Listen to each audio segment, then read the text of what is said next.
یہ حدیث نمبر 27 ہے، بیوی کو اس کے شوہر کے حق میں نہ بگاڑا جائے۔ ان ابی ہریرہ رضی اللہ تعالی عنہ قال قال رسول اللہ صلی اللہ علیہ وسلم من خبب خادما على اہلها فلیس منا ومن افسد امرأة على زوجها فلیس منا۔ سیدنا ابو ہریرہ رضی اللہ تعالی عنہ سے روایت ہے، رسول اللہ صلی اللہ علیہ وسلم نے فرمایا، جس نے کسی خادم کو اس کے مالکوں کے خلاف بھڑکایا وہ ہم میں سے نہیں ہے، اور جس نے کسی شوہر کے حق میں اس کی بیوی کو بگاڑا وہ بھی ہم میں سے نہیں ہے۔ دو گناہوں کی نشاندہی کی گئی جن کا تعلق گھرانے بگاڑنے سے، خاندانوں میں فساد سے اس کا تعلق ہے۔ جیسے آپ دیکھیے کہ کسی کے آج غلام تو نہیں ہے لیکن ملازم تو ہر گھر میں ہوتے ہیں، لیکن ملازموں کے ساتھ عمومی طور پر یہ معاملہ کیا جاتا ہے کہ ان کو کسی گھرانے کے اندر خرابی پیدا کرنے کے لیے ان ملازموں کو ہاتھ میں لے لیا جاتا ہے، ان کو کچھ نہ کچھ مال دیا جاتا ہے جس کی وجہ سے گھرانے کی ساری خبریں ان کو مل جاتی، اور پھر یہ ہے کہ ان خبروں کے حاصل کرنے کے بعد یا تو پبلکلی ان کو ذلیل کرنے کے لیے، خاندان والوں میں ذلیل کرنے کے لیے، یا یہ ہے کہ آپس کے تعلقات کی کشیدگی کے لیے ان باتوں کو استعمال کیا جاتا ہے۔ اسی طرح سے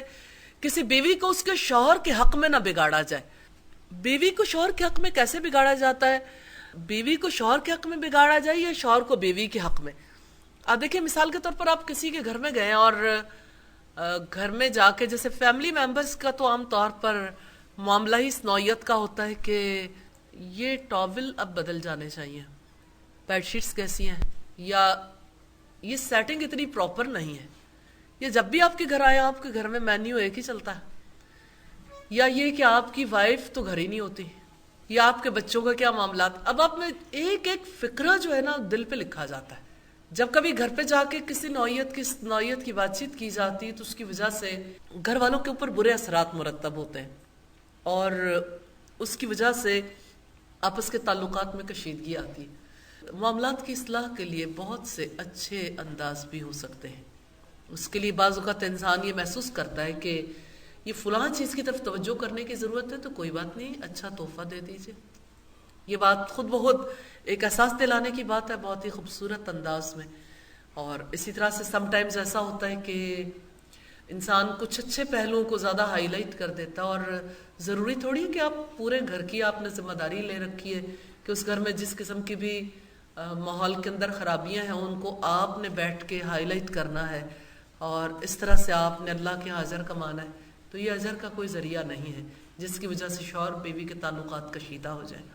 بچوں کو بھی ماں باپ کے حق میں بگاڑا جاتا ہے، یہ چیز بھی ہماری سوسائٹی میں بڑی کامن ہے۔ بعض اوقات ایسا ہوتا ہے کہ خالائیں، ماموں وغیرہ، اور اسی طرح سے ننیال والے جو ہیں وہ ددیال والوں کے خلاف، ددیال والے جو ہیں وہ ننیال والوں کے خلاف، یا ماں کے خلاف جو ہے وہ ایسا ماحول پیدا کر دیتے ہیں جس کے بعد ساری حیات گزر جاتی ہے، کبھی آپس کے تعلقات درست نہیں ہوتے۔ جب تک تعلقات خراب رہیں گے، جتنی نسلوں تک اثرات آئیں گے، جس نے ایک فقرہ بھی شیئر کیا اور تعلقات کی خرابی میں حصہ ڈالا ہے اس کا حصہ بھی جاری رہے گا۔ اس لیے ان پر استغفار بھی کرنا چاہیے، اور جس گھرانے کی خرابی میں اگر کہیں کوئی شعر ہے، کوئی فکرہ، کوئی بھی، اللہ تعالیٰ سے بھی معافی مانگی، اور کہیں جو چیز یاد آتی ہے تو ان افراد سے بھی ضرور معافی مانگ لیں، کیونکہ دنیا میں تو ان کے لیے ہم آج کوشش کر سکتے ہیں، لیکن کل قیامت کا دن یوم التغابن ہوگا جہاں نیکیوں کا غبن ہو جائے گا۔ تو یوم التغابن پر ایسا ہوگا کہ کوئی شخص، رسول اللہ صلی اللہ علیہ وسلم نے فرمایا میری امت میں سے مفلس کون ہے؟ صحابہ کرام نے کہا کہ ہم میں سے تو مفلس وہ ہے جس کے پاس درہم و دینار نہ ہو۔ تو آپ نے فرمایا قیامت کے دن سب سے بڑا مفلس وہ ہوگا